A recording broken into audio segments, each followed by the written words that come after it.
where lust for a whole life and nothing but less makes people jump out of a comfortable pond into an unknown ocean. Welcome to that journey between the East and the West.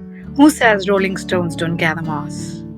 Hello, everyone. I am Meenu Gupta, your host for the day, and I'm delighted to have you join me every week as amazing people share their incredible and inspiring life stories of straddling continents. Thank you.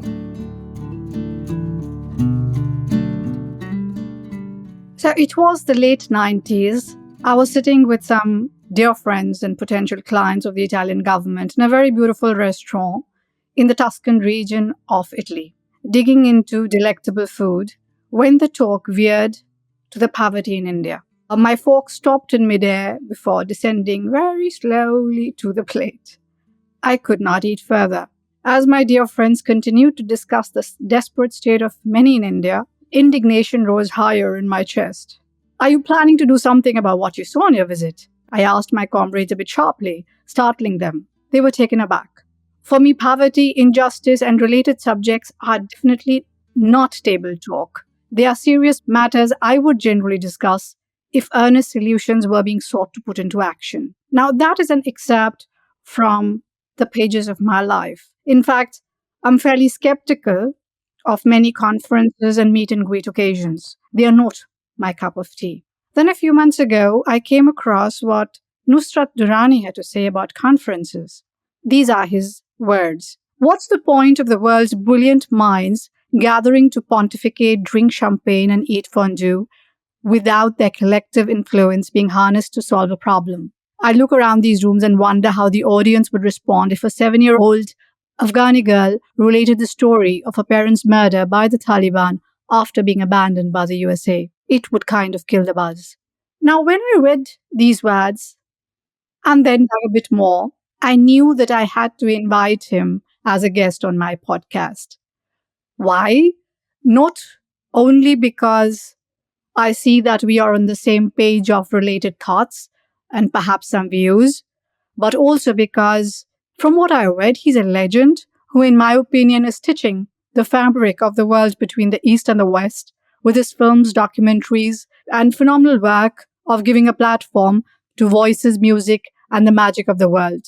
Nusrat is the award-winning New York-based founder and ex-GM of MTV World. He's also a media strategist and film and series producer. He created the acclaimed Rebel Music series for MTV, for which he was honored by former President Obama, as well as the omnibus film Madly, featuring love stories from renowned artists from across the globe, includes the East and the West. His complete repertoire will take up many hours. In short, I find him to be a dedicated transmedia storyteller, photographer, humanitarian, and above all, an artist. In my view, that would, in a way, try to sum it up all. Thank you, Nusrat, for joining me in this journey today. And my first question to you would be, if I ask you, who is Nusrat Durrani beyond the labels I just read out? These are some labels of the world, the roles that you play as a person. Who's Nusrat Durrani? Wow, I thought maybe you would start with a easier question than that. But I mean, who are we? That's an existential question that, everybody asks themselves. And the truth is I don't know. I'm different people in different on different days and different hours. And I move like a phantom in and out of different realities. I mean, I can tell you that today from 4:30 in the morning till about 10:30 in the morning, I was a writer because I'm writing my first book. And in that time, in fact, I am traversing many different worlds and I'm in the heads of my characters and I'm going through their travels and adventures and travails and joys and sorrows like a ghost. But then, of course, that bleeds into the rest of my day, in which I have to be a friend, a father, a provider, somebody who's working on multiple projects, somebody who's agonizing about the state of the world that you referenced earlier, somebody who's taking a lot of joy in music and in beauty and in the lives of ordinary people that I engage with. So I don't know. I just think of myself sometimes as like just a phantom, a joyous phantom, not a scary one, but someone who's moving through walls invisibly and crossing bridges invisibly and hopefully, spreading some joy and love in people's lives.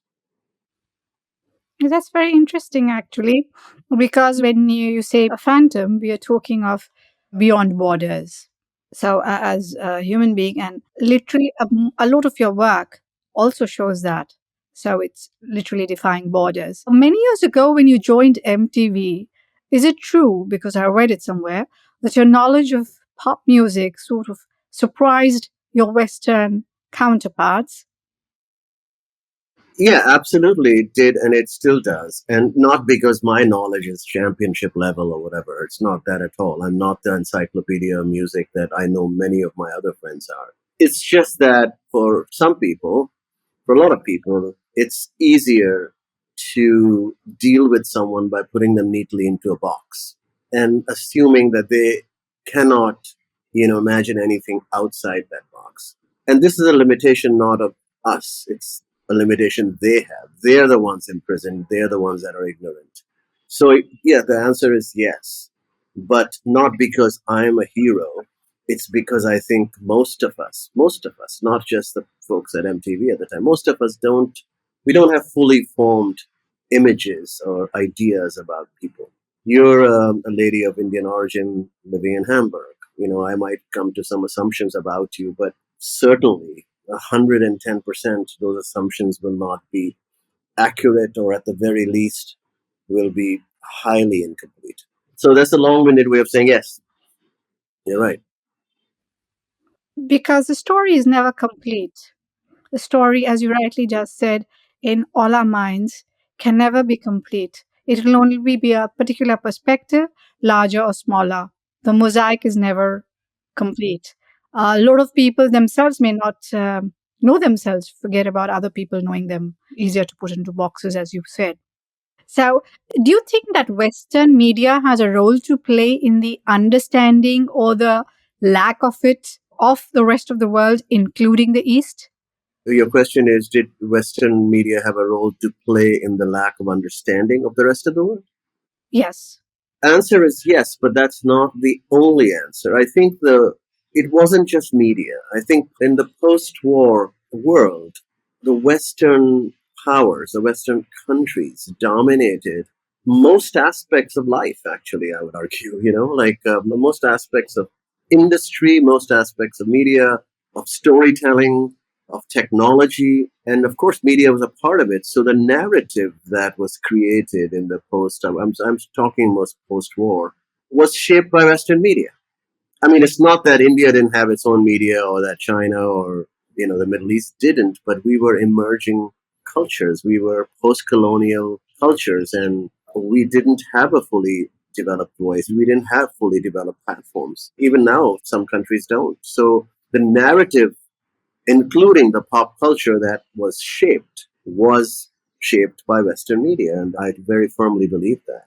And so, therefore, of course, the Western media has also done good, because they were the only ones that actually were articulating what the rest of the world felt like and looked like and did in the news. But the fact that there wasn't a counterbalance to what the Western media was portraying about our countries has, I think, resulted in this very skewed portrayal, of the world. And even now, I would argue, in the age of social media and numerous technologies for the dissemination of information, we still don't have a complete narrative of the world. When media portrays generally, again, I'm saying generally, the trend would be to portray either the most beautiful aspects, which will bring big eyeballs, or the worst ones, which will attract attention and get more TRPs. Is there not space that leaves space for a larger narrative, the everyday, and parts of which are what I saw in some of your works? I mean, there's so many ways in which to parse what you're saying that, we could spend the entire hour on that itself. But we have to define what is media. And I think that let's not just think about Western media. Are we talking about news? Are we talking about, because news is not the only way that narratives are shaped. News itself has become entertainment. So you're right on the one hand, or it's infotainment. So whatever is more likely to get TRPs, for example, the Trump in the US or whatever. So that's one piece of it. But I wouldn't be, at this point in time, when we have maturing post colonial cultures like India, like China, places in the Middle East, Latin America, Africa, we have our own media, you know? So we can now we don't have our storytelling engines or media are not as powerful necessarily as that of the West, but we do have our own media. We have news agencies, we have filmmakers and writers and storytellers and directors who are telling stories about our countries, our cultures. And we have the opportunity now to counter the narrative, or at least make the narrative more fuller, to present a bouquet of India, for example, rather than just one piece of it, one aspect of it, whether it's poverty or the crowdedness or pollution, whatever it is. India is complex and deep and wide and beautiful and has its own problems. But I'm saying, you take any other country. So we have our own media. And the point I'm trying to get to is that, at least in some cases, our own media, our own storytellers are not rising to the opportunity. You know, they simply are not. We are actually playing right into the narratives that have been handed to us. So I can give you two recent examples. Two very big movies were released recently from Hollywood: Oppenheimer and the Barbie film. I see them as really well made and amazing movies. First of all, I must say, technically incredibly advanced and scintillating and innovative. And particularly Barbie, I think, a female director crossing $1 billion, box office. It's just really very inspiring on the one hand. But both films present a certain, I would argue, even imperialistic framework. And like, let's take the Oppenheimer example. I don't know if you've seen the film. The Oppenheimer is a very interesting film. I'm not a huge fan of Chris Nolan, but it's a well-made film. It's very well edited. I love the way it tells the story. It's layered, complex, beautiful.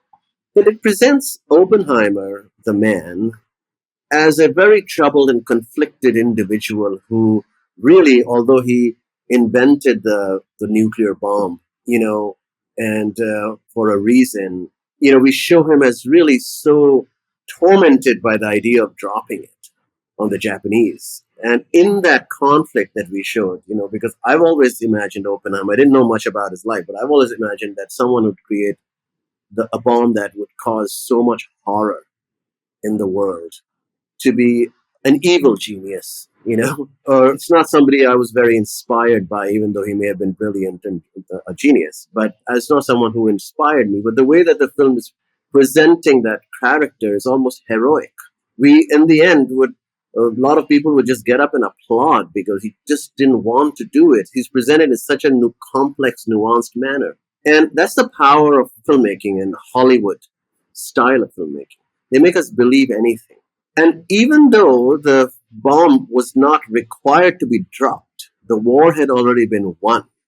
The US and Oppenheimer went along and dropped it because we wanted to show the world how powerful the country was and act as a deterrent. It didn't matter how many Japanese were killed.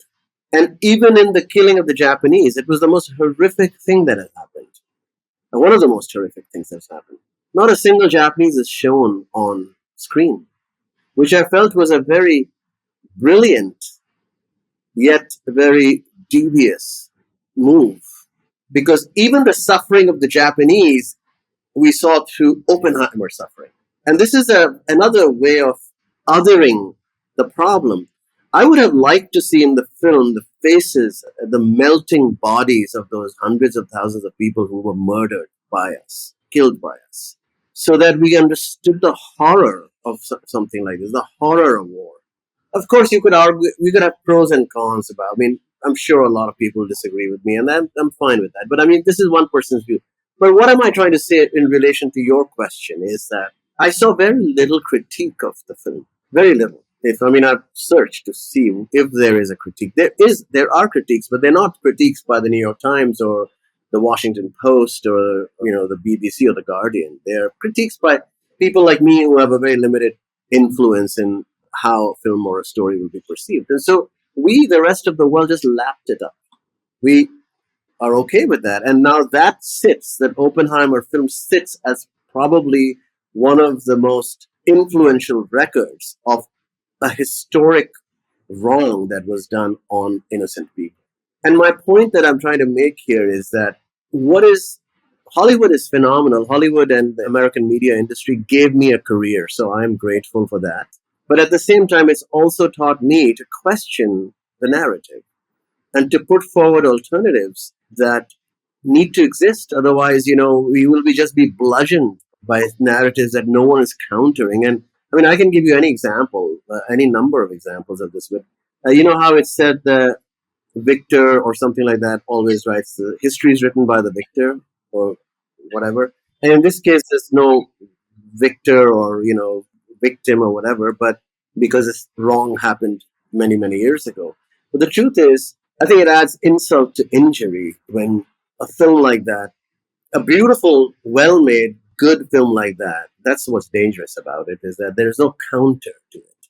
There exist several documentaries from Japan, Japanese directors, about that tragedy. And I think if somebody watched those, they would understand truly from the other side how horrible it was, the thing that film is about.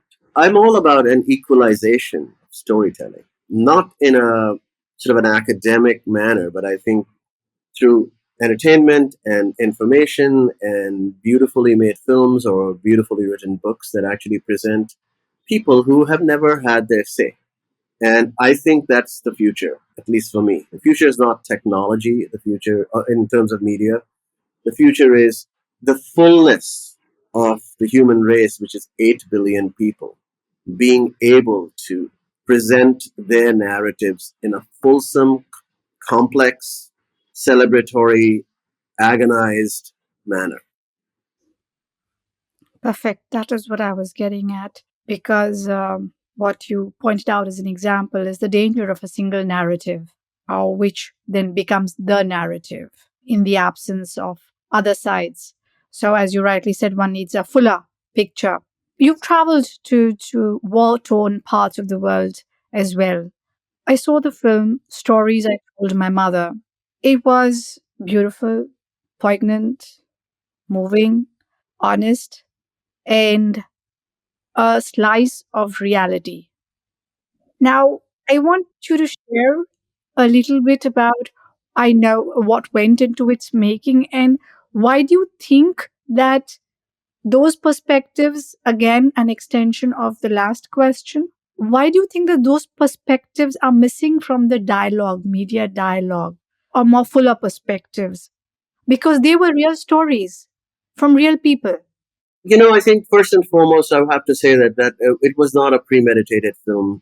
It was a very simple film that I wrote as a response to my mother's disappearing from this world because of Alzheimer's, and the sadness of it and the lyricism of it.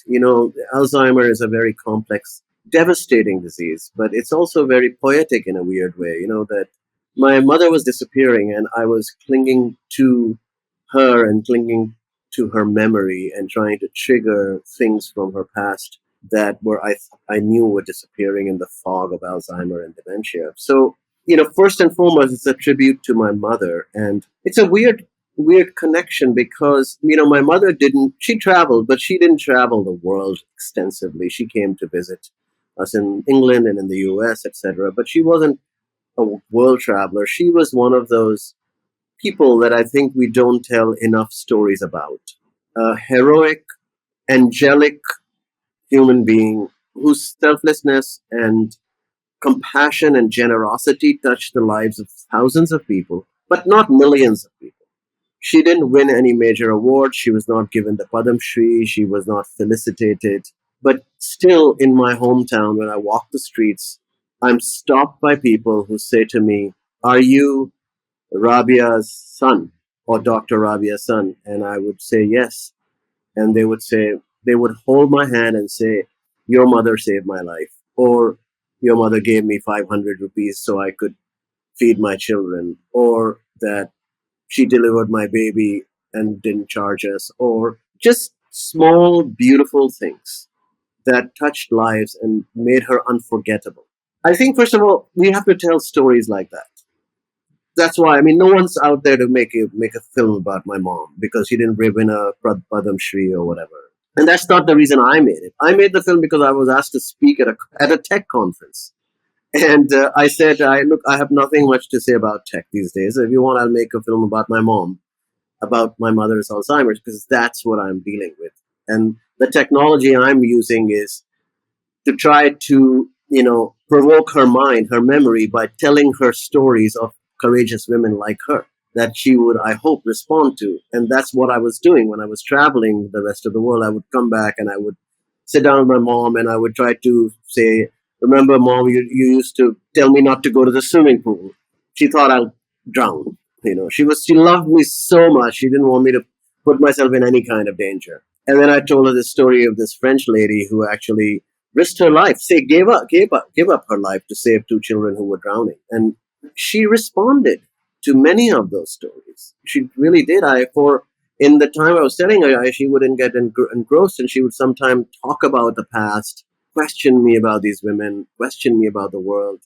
And in that way, I was able to relate to her. These perspectives are missing from the media dialogue. And the other side, one side is bad, one side is good. It's pretty much black and white generally, but it's a different perspectives. It's something as simple as when I take taxis here in Hamburg, they tell me their stories. Sometimes a taxi stops, I've even paid up. Sometimes they cry. And I've met people from across the world. And interestingly, a lot of their stories don't match with what I've read about those countries, including Afghanistan. That is what I meant about the realness of what we see and hear. I think that in the very highly polarized world that we live, particularly in those parts of the world where really there are fascist authoritarian regimes, for example, it's easier for us to divide through the othering of people that we don't want to have a relationship, or those that we want to oppress. And I think that, let's take the example of refugees, for example, because there are a lot of people who are displaced in this world for no fault of theirs, whether it be for political reasons or the collapsing biosphere, the climate change, political things that have happened, that it's easier for us to other. And, refugees are one of those folks. So I'll give you the recent example of, there was a boat that collapsed that was taking refugees, I think, in the Mediterranean Sea. I think many people died in it. There was an SOS out, and I think the Coast Guard couldn't save those people, or actually deliberately didn't save those people. I forget exactly what it was. And then there was this submarine that imploded at the bottom of the sea, of four billionaires of five people who were going to explore the wreck of the Titanic. Two tragedies. Each human life is valuable, obviously. But the way the media treated those two stories very differently, I think, showed me one more tragic time, how the othering of people that we find less desirable happens. The five people on the submarine, we were individually profiled. So and so was a billionaire and he was there with his son, and so did this and that, their names, their photos, and we all were captivated. We wanted to know what happened, and why they died and all of that. Those other people who died in that boat that collapsed were refugees. And I didn't see a single picture of, I don't remember, maybe I didn't do a good enough search for it, but I'm very drawn to the refugee crisis. I didn't see anybody's story. I didn't see anybody's face. I didn't see anybody's child and what their dreams were and what their hopes were and what they had achieved or not. None of that happened. That whole story disappeared after a few days, except I have to say the New York Times did multiple pieces on them. My point is, it's, I think, easier and more convenient for us in this, what is the way to put it, this fatigue of tragedy, that we just choose the things that we will empathize with or give our compassion to. And often people at the who are most oppressed and struck with the most amount of misfortune are missed out in that, and in this economy of compassion. And I think that is a singular tragedy, and it's a really great flaw our in the world, I would argue, for that to happen. So again, I don't know if that answers your question, but the I think those are very, very important stories to tell. Not just because it's the right thing to do, but it's also because some of the almost all the stories I've ever heard from people who are marginalized or oppressed or don't have a voice are phenomenal. They're inspiring, they're beautiful, they have all the ingredients of a good story, great characters, great situations that they're transcending, their joys and hopes and aspirations. And I think that's great storytelling. And I think we just don't go there because we're so obsessed with bullshit. That's the problem. And going back to the point I was making is that the media industries of the emerging markets, unfortunately, are not, in my humble opinion, partaking of this great opportunity, the investments that Netflix is making in India, for example, or that Amazon is making in Prime Video in India and other companies in India and elsewhere. We should be taking that responsibility, that opportunity very seriously and thoughtfully, and producing not just things that would be commercially successful and entertaining, but also things that will change the narrative, will transform the story of our lives and bring people into the ecosystem, into the world that have not been seen before, whose stories have not been told. I'm in India now for the past 10 months working on a couple of projects, and every day I'm meeting people who I think I would like to make a film about or write a story about. And actually, that's the reason I'm writing a book, is because no one else is going to tell those stories. I will. And maybe no one will even ever read my book, but I would have tried. I would have left something that hopefully one random stranger would pick up in a bookstore or on their whatever, their device and say, wow, I didn't even know this existed. I get that. But the question is this entire lack of perspective or wanting to put a complete picture. And yeah, as you rightly pointed out just now, a very good example, what you just gave of that ship which drowned and the other one. Is it only because eyeballs or generally people are drawn to commercials, the commercial success? I mean, the money part? Or is it something else? Or is it just the lack of vision? I think that, first of all, I think there is no complete picture of the world. There can never be a complete picture of anything. Everything is an ever shifting, ever changing reality with 8 billion people living in a dynamic, wild, ecosystem where multiple forces are at play. So there's no such thing, I would say. But your point about, is it commercial reasons or is it whatever else? I think it's both and all. We're drawn to the commercial. Obviously, we are entertaining ourselves to death. I think there's too much content which is too similar. It should never be commissioned. It should never be made.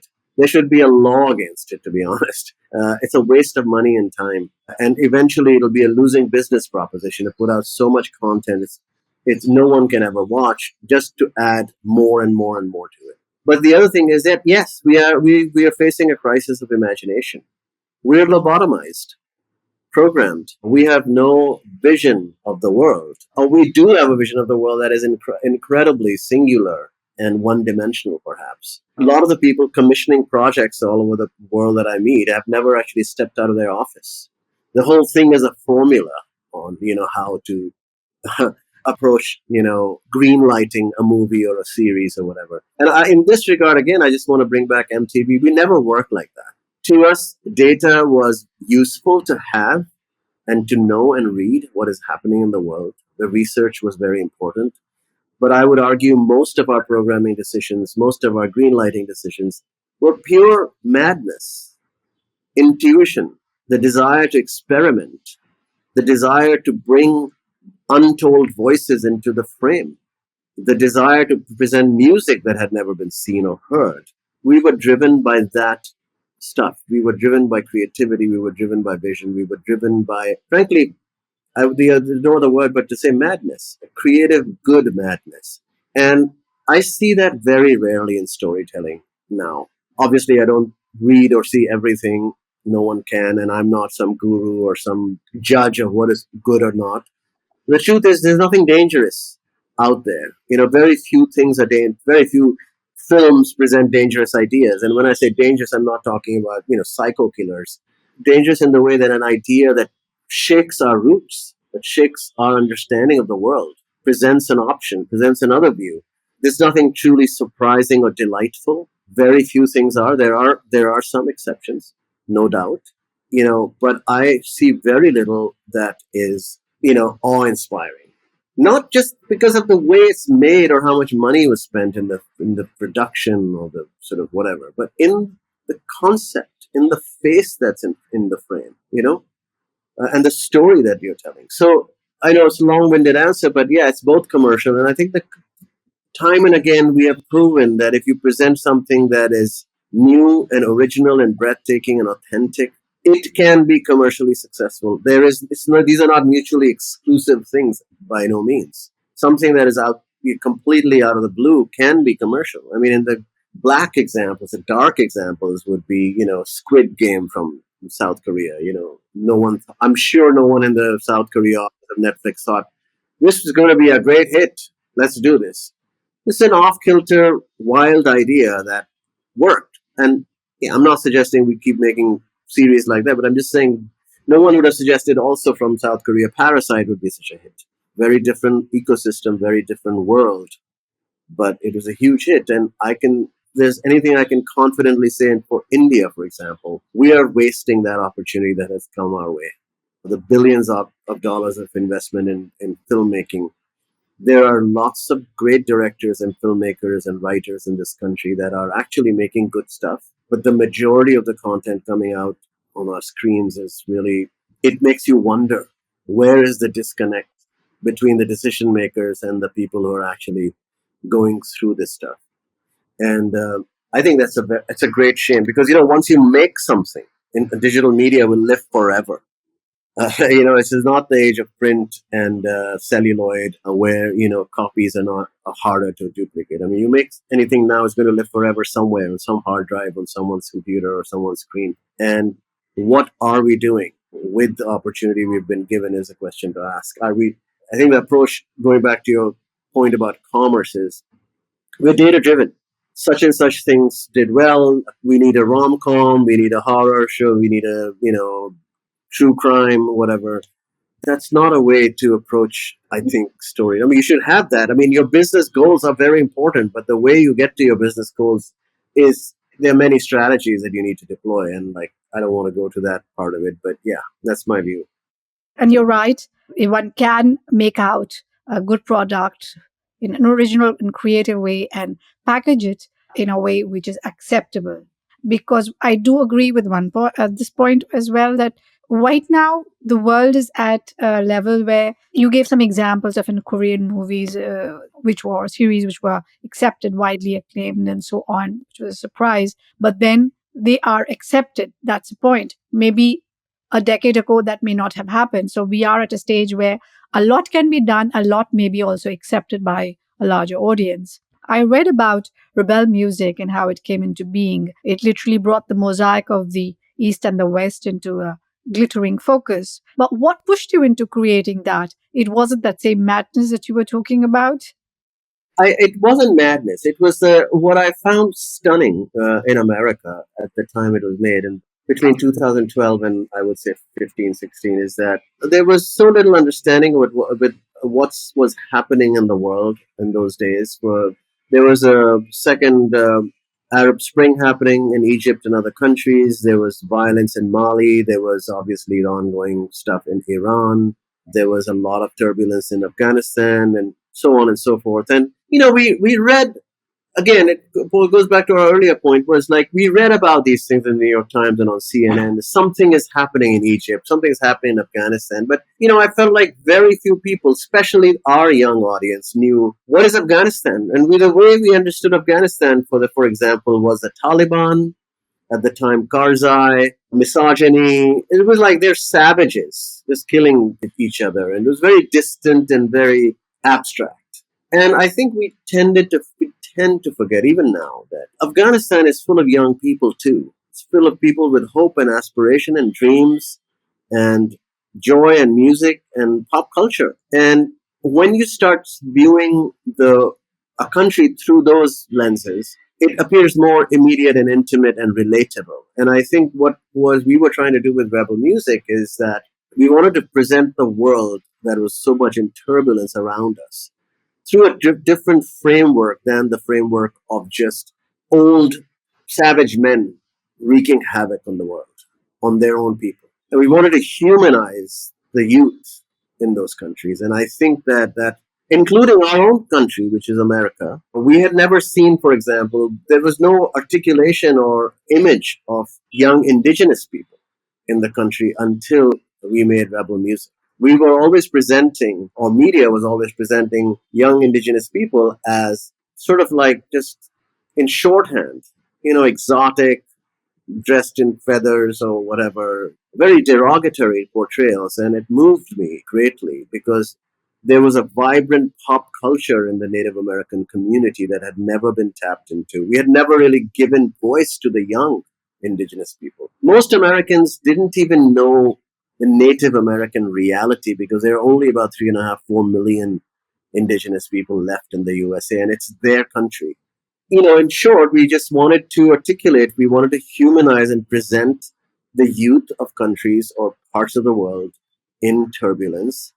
And I think it worked because suddenly you saw, Rami Isam in Egypt, a musician fighting oppression with his bare hands in Tahrir Square, or you saw the Turkish youth really in from many sides, the conservatives and the liberals and the people in between, really grappling with their changing world, with grappling with authoritarian regimes, grappling with this pressure for Turkey to become Islamic, for example, a secular nation.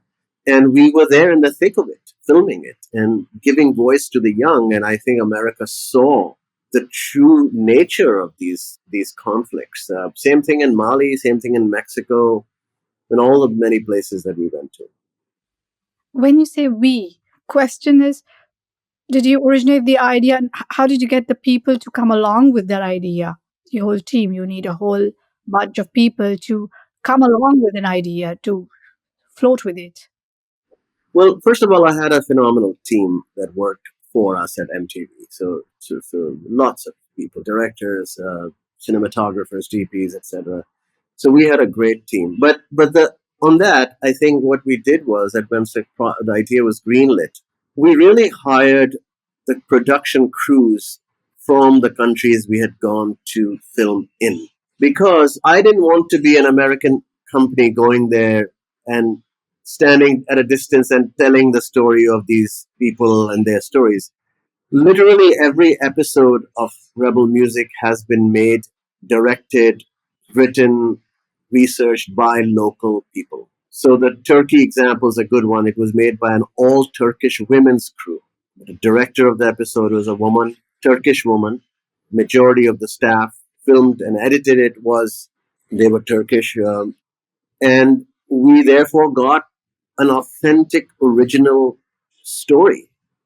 Same thing with the Native American episode. One of the conditions that the Native American community finally, I mean, it was very hard to make that episode, by the way, because there was so much mistrust or distrust of the media that the Native community they didn't want us to do it. They didn't want to cooperate. And it's only when, after months of trying, that we agreed that we're just providing the machinery and the platform for you to tell your stories. The director was native. Most of the people involved in the production were native. Obviously, the artists were all native.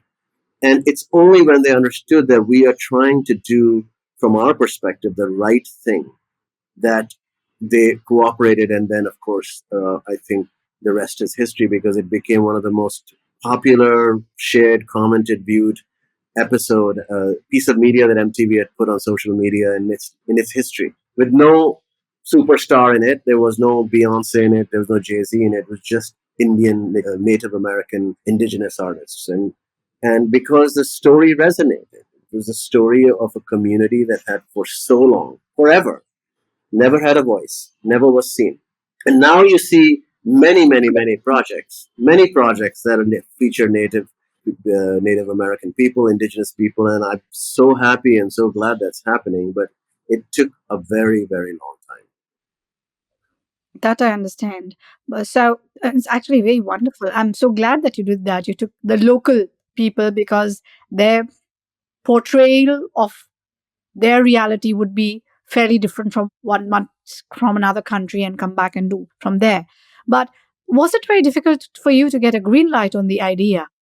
It was. It wasn't easy because I was told that nobody would watch this stuff. Nobody cares about what's happening in Afghanistan to rappers or heavy metal bands or the youth. Nobody cares what's happening in Iran. But I think, to MTV's credit, they gave me a lot of latitude and they let me do a lot of experimentation as long as I delivered. At the end of the day, I delivered results. And in this case, the results were very great critical acclaim, great recognition by the communities we featured, etc. So it wasn't easy, but I had great, very inspiring leadership at MTV that I worked with, and like I said earlier, we took chances. Sometimes we did things that we felt were right to do. We had to do them not for commercial reasons, but because they were important culturally and socially and even politically. It was that kind of an environment. And I don't see many environments like that today. Because I think now decisions are made largely on the basis of data, on commercial potential, or consensus. The worst thing is to when you make a creative decision by consensus, everything dies.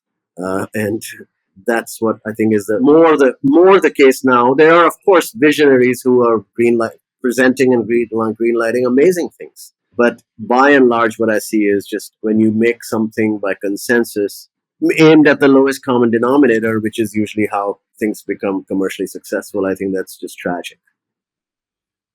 I totally agree on the consensus bit because I sit on the edge there because consensus means getting that number of people on board with it, and that number of people may not even get the idea, while two of them may have the understanding of a certain vision. So I'm pretty much with you on that. What or who has been the biggest influence in your journey? This is a journey between the East and the West and across the globe. And I come back to the first question when I had asked you, and you said you're a phantom and I could actually understand that moving between different realities. What or who has been the biggest influence? Because I read about how a lot of musicians and the Western musicians influenced your growth, right? So let's say growth or understanding, or during your teenage years when you were growing up in India as well. So just help me there to understand. I mean, so many people from all across the psychic universe of creatives and leaders. Actually, I would argue for my mom and dad. I mean, there's my father sparked my imagination with music and science fiction and literature. Like nobody else, he'd never left the country ever, but he knew more about the world than anybody I still know, to be honest. My mother, obviously, who was not at all, she was the opposite. She was not creative. She was just a pragmatic, practical person. But beyond that, in the world, I mean, in my career, there are lots of people who've helped me. I would say that one of the founders of MTV, Tom Freston, he's a phenomenal, very inspiring presence. Many others, Judy McGrath, who was a one-time chairman there. People like Fred Seibert, who was a creative genius. I still know. These are people I still know and still hold in high regard. But of course, the panorama of influence is just so vast. I mean, and it's not encoded. A lot like you were saying in your youth. My learning is not over. I'm not in my youth, perhaps, but inside my head, I am incredibly, I would say, agitated and restless. And whether it be writers, William Burroughs, I mean, I'm just writing a story influenced by him, or Jack Kerouac, or Allen Ginsberg, or the generations of artists, both artists from like the past and who are still operational, or artists now.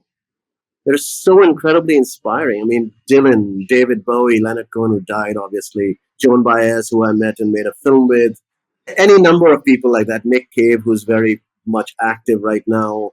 In India, there are, I mean, I think India is a country which is an infinite inspiration to me, infinite potential to me, from writers to filmmakers, Shyam Benegal, obviously Satyajit Ray, actors, Om Puri, Smita Patil, and who's my somebody I think consider one of the most beautiful women I've ever seen, one of the best actresses I've ever seen. Films we have made here in this country, endlessly inspiring. But I think if photographers, filmmakers, painters, but I mean, if you were to say, I think it's so hard, Meenu, because I'm still in it. I'm still agitated and vibrating. I'm listening to, Algerian rye music, and, music from the Middle East and from Africa, and I'm reading people from Latin America, and I'm watching films from Iran, and I'm partaking heavily of new music coming out of the West today. I'm a music junkie. I mean, I would safely say that if there's any drug I take, it is music, and I buy music. I don't use Spotify. I don't want an algorithm to tell me what to listen to. So I'm actively, traveling the world through music on a daily basis, every day. So, who are my influences? I mean, I think Bob Dylan, by far, is, I think, the major influence in my life from a music perspective.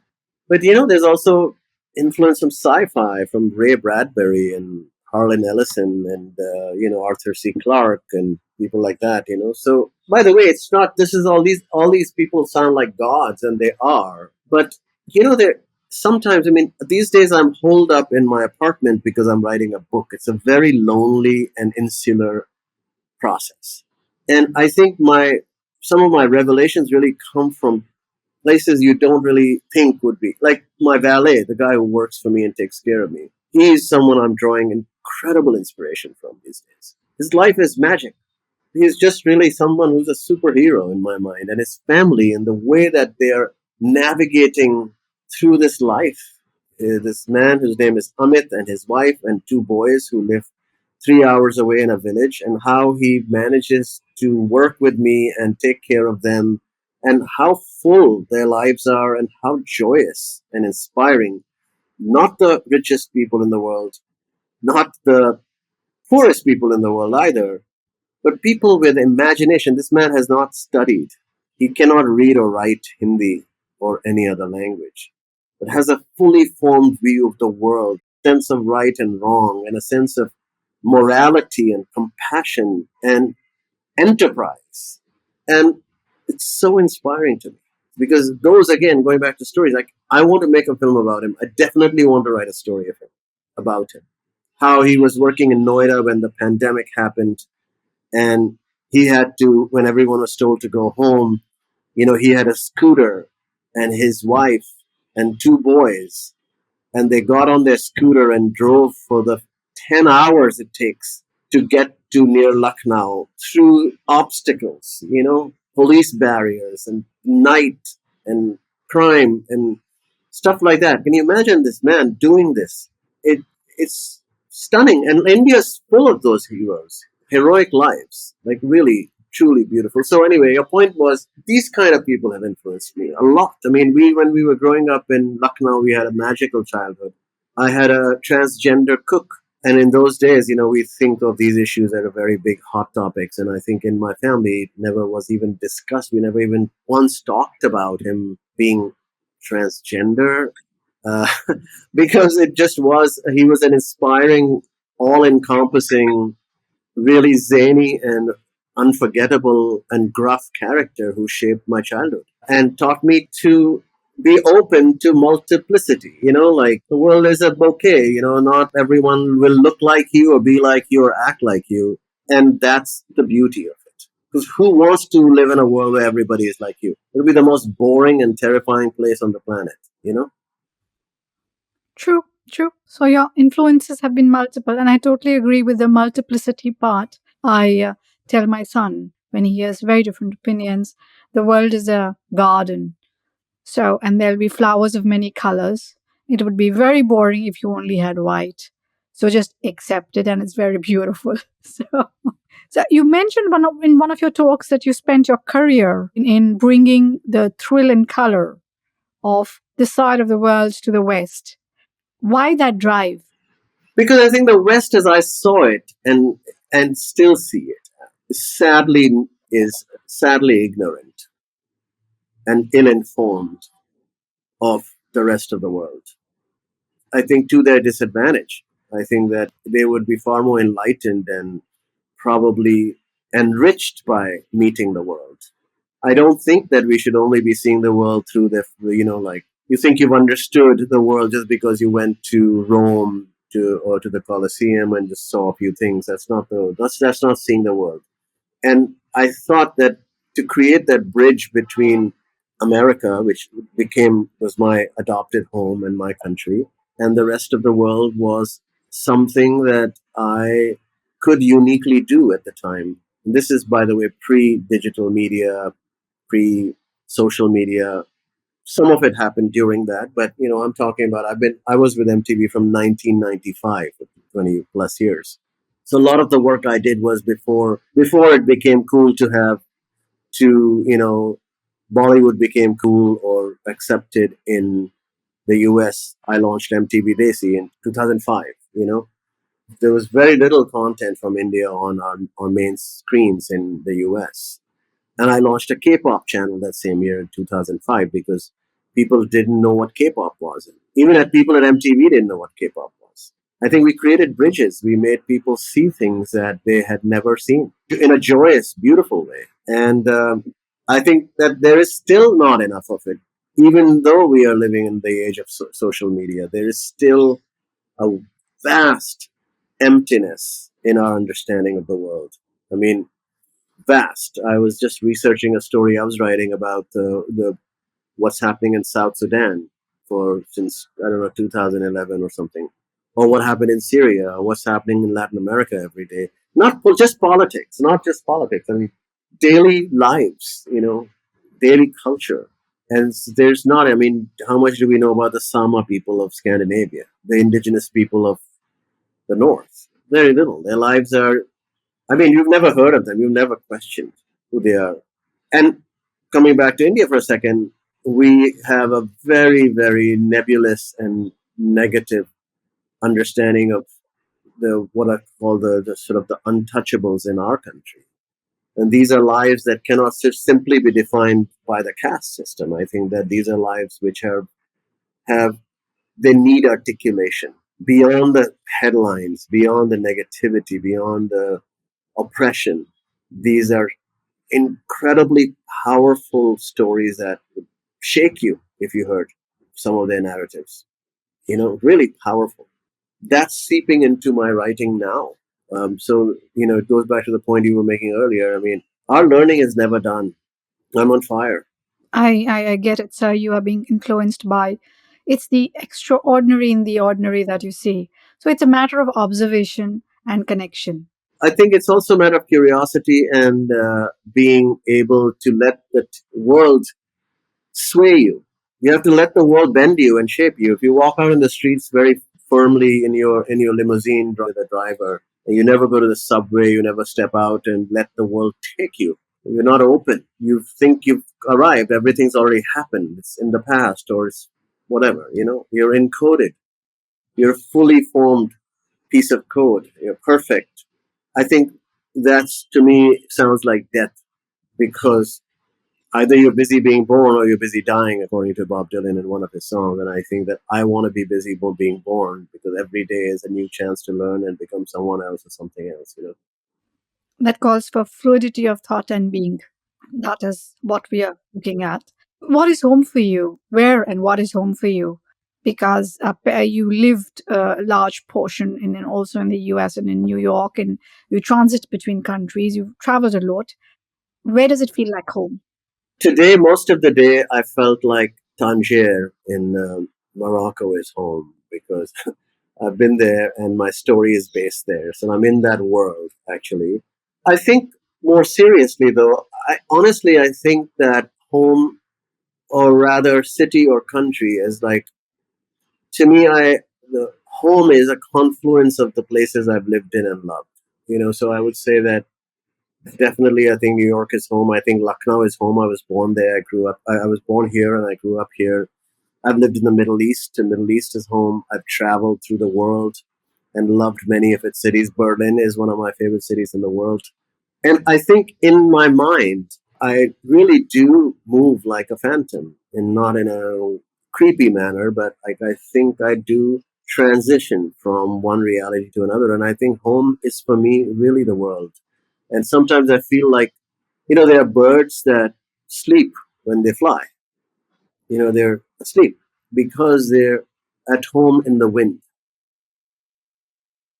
And I feel like that metaphor, it probably applies to me because I really don't know what is home. But I'm here in Lucknow for the many months writing. This is definitely home for me. It's, beloved and lovely and warm, steeped in the past, and one of the places that need to revive themselves and start being born again. But still, it's home. And I also feel New York is home, absolutely. When I'm in Istanbul, I feel Istanbul is home for sure. I love the place very much. So you're a global citizen. I think that would have been the more elegant way of saying it, but I suppose I'm not as economical with words, I suppose, as you are. But yeah, I'm trying to be economical with words. Your words, in fact, are very inspirational and in their own ways. However, what would you like to leave the people with as an inspiration? am I dying soon? We all are, I suppose. No, you're leaving the talk. We're That's it. we're we're headed. Somebody was saying that life is a. I saw this magnificent film I'd never seen, A Taste of Cherry, by Abbas Kiarostami. It's a masterpiece of Iranian cinema. And in it, a character says, life is a train journey, and eventually you reach the terminal, and the terminal is death. I want in this regard to be a little bit like my mom. I don't care about the money I leave behind, or even the films that I sometimes make, or the books I write, or whatever. None of that matters to me, really. But when I'm gone, if somebody stops my child on the street and they say to her, "Was your dad Nusrat?" And she says, "Yeah, he's my dad." And that person holds her hand and says, "He did this for me, and he made me smile, or he did something kind to me, or whatever that is." I think that's what I want to leave behind. Yeah, everything else it's okay. Everything else is transient. Your achievements can be sort of bettered or outdone by anybody else. If you have 5 medals, somebody has 10. If you have $8 billion, somebody has 20. It's all great. But I think if I have 20 people even who think of me fondly and say, "Hey, he did me a good turn, or he made me smile, or he called me when I was sick," or I think I have very modest aspirations in this regard. I totally understand that. That's a legacy of life that you are leaving behind. And thank you, Nusrat, for joining us. And it was amazing. It was beautiful. And I happened to go through a lot of your works. It, as I mentioned, you were a tough one you were to agree with, but when you did agree, I actually went through a lot of your works, and very touching. There were points when I literally wanted to cry. They touched me so much. I connected. I connect with pretty much most of what I saw and heard. And thank you for sharing a part of yourself, because that's what you are doing. Beyond everything, I see you as an artist because you're so fluid and you're constantly expressing in different ways, is what I gathered. Thank you for being there, Nusrat.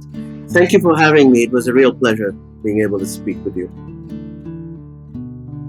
And that, dear listeners, is Nusrat Durrani for you. To humanize situations, be able to connect to the dreams, hopes, and lives of millions of people across the globe and present their stories in an authentic way seems to be his life's mission. He believes in stories that are rarely told. He sees beauty, courage, and joy in the lives of people who are considered ordinary by themselves and the world. He finds their life stories magical and inspiring between the East and the West. Today, my dear listeners, I'll leave you with a question. What is ordinary and what is extraordinary to you? do write in and tell us. And what are the stories that you would like to hear and see in the media between the East and the West? Thank you for listening to the series Between the East and the West. Do subscribe to the channels mentioned on the site in case, of course, you liked what you heard. I am Meenu Gupta, the host of the series, and I'll be looking forward to your comments. We love feedback. Thank you once again. Namaste and bye-bye.